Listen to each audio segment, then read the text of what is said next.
काय सांगाल?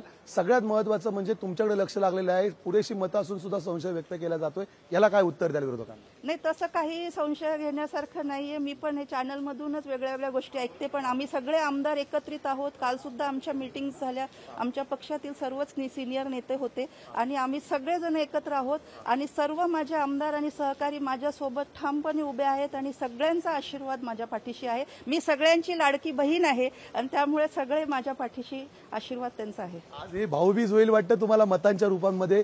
महाविकास आघाडीचे सर्व आमदार तुम्हाला तारून नेतील 100%.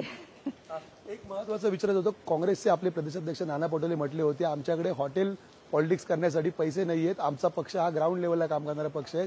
एकंदरीत या वक्तव्याकडे कशा प्रकारे बघता? कारण सर्व पक्षांच्या आमदारांना हॉटेलमध्ये ठेवण्यात आलेलं होतं. नाही, तसं तर माझ्या काय ऐकण्यात नाही जे काय तुम्ही म्हटले, परंतु काँग्रेस पक्ष हाच एकमेव असा पक्ष आहे की आमच्या पक्षाचे आमच्या सर्व आमदारांवर विश्वास आहे आणि त्याच्यामुळे आम्हाला कुठल्याही हॉटेल पॉलिटिक्सची गरज पडली नाही. धन्यवाद. या होत्या प्रज्ञा सातव. एकंदरीत जर आपण पाहिलं असेल की आम्हाला कुठल्याही प्रकारच्या पैशांची गरज भासलेली नाहीये. कॅमेरामॅन राजेश बनियारसह मी चेतन नावरे, विधान भवन, मुंबई. लोकशाही मराठी ऐका, पहा, जागरूक रहा.